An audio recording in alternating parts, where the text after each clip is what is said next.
যে সালাত আদায় না করলে ঈমান থাকে না। ঈমানের দাবি বাস্তবায়নের নিমিত্তে আমাকে অবশ্যই সালাত আদায় করতে হবে। আমরা যদি লক্ষ্য করি ইসলামের বুনিয়াদ কয়টি? জোরে বলেন ইসলামের বুনিয়াদ কয়টি? আরো জোরে বলেন ইসলামের বুনিয়াদ কয়টি? এই পাঁচটি বুনিয়াদ প্রধানত দুই ভাগে বিভক্ত। এক ভাগে হলো ঈমান, আরেক ভাগে হলো আমল। এক ভাগে ঈমান, আরেক ভাগে হলো আমল। ঈমানের রুকুন হলো একটি, আর আমলের রুকুন হলো চারটি। এ দ্বারা বোঝা যায় ঈমান এত গুরুত্বপূর্ণ যে একটি চারটির সমান, একটি চারটির সমান। আবার এও বোঝা যায় যে ঈমান এই চারটি বাদ দিয়ে কখনো ঈমান কল্পনা করা যায় না।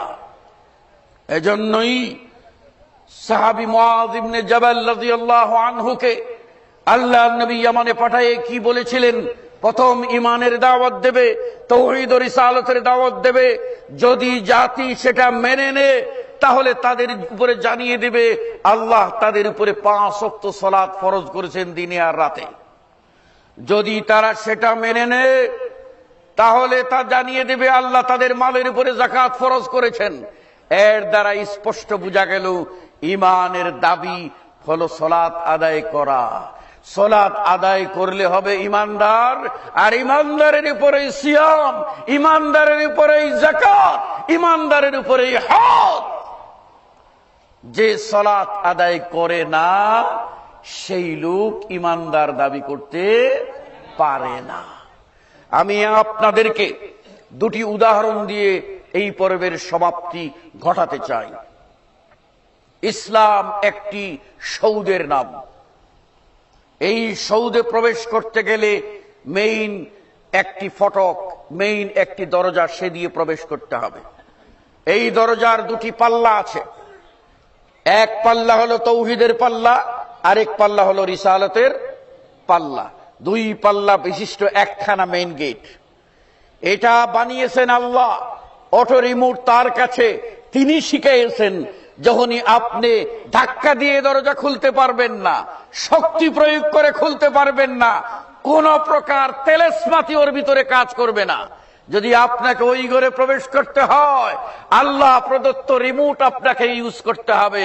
আর তা হলো আপনাকে বলতে হবে আশহাদু আল্লা ইলাহা ইল্লাল্লাহ। বলবেন, এক পাল্লা খুলে যাবে, ঢুকতে পারবেন না। যতক্ষণ না আপনি বলবেন, দ্বিতীয় রিমোট ইউজ করবেন, দ্বিতীয় রিমোটে বলবেন ওয়া আশহাদু আন্না মুহাম্মাদুর রাসূলুল্লাহ, বলবেন, দরজা খুলে যাবে আস্তে করে, আপনি ঢুকে গেলেন।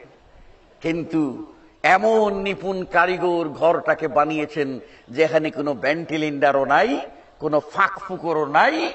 ওই ঘরে ঢুকে বাঁচতে হলে লাগবে অক্সিজেন।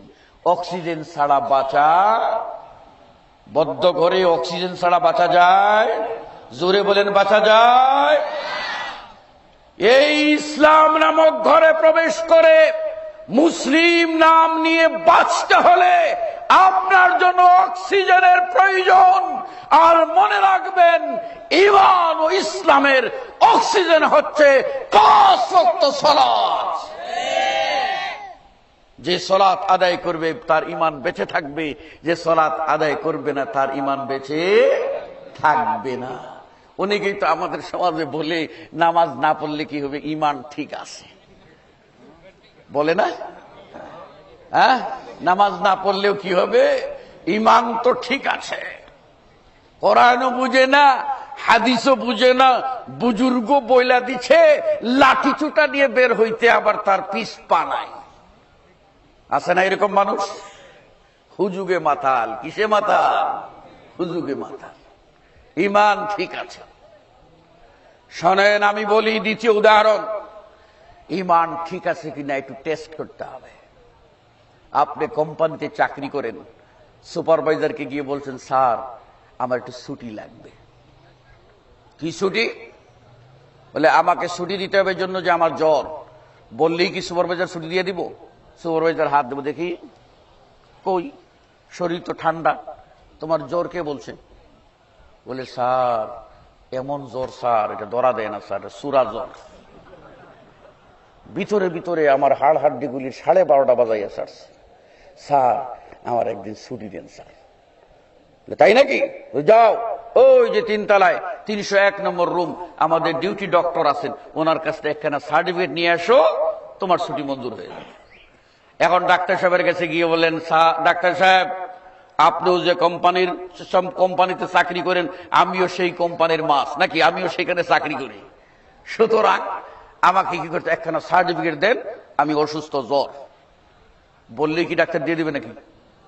ডাক্তারের পাশে একখানা চেয়ার থাকে না, চেয়ারে গিয়ে বসো, দেখি জ্বর কোথায়, হাত দিয়ে কই, না তো তোমার কোনো জ্বর নাই। বলে স্যার বুঝলেন না, এটা কঠিন জ্বর, এটা সুরা জ্বর, এমন জ্বর আমার অবস্থা টাইট, ধরা দেয় না। তো ডাক্তার সাহেব বলবে দেখি এদিকে আসো, তোমার জ্বর আছে কিনা। এরকম একটা যন্ত্র দেখছেন না ডাক্তার সাহেবের কাছে থাকে, এটা দেখছেন না? হ্যাঁ, ওইটা বাইর করে টেম্পারেচার নামাই দিয়ে কেউ হা কর, হা করো, কোন চিপাগল্লিতে তোমার চূড়া জ্বরটা লুকাই আছে, আমাকে টেম্পারেচার বার করতে হবে। কথা ঠিক না বেটি? এবার কোন গলিতে আছে চূড়া জ্বর বাইর করতে হবে। শুনে রাখুন, একজন ব্যক্তি যদি বলে সে ইমানদার, ওই লোকের ইমান আছে কিনা, তার ইমানের তাপমাত্রা কত, এটা যাচাই করার একমাত্র থার্মোমিটার হলো 5 ওয়াক্ত সালাত। যে সালাত আদায় করে সে ইমানদার, যে সালাত আদায় করে না সে ইমানদার নয়।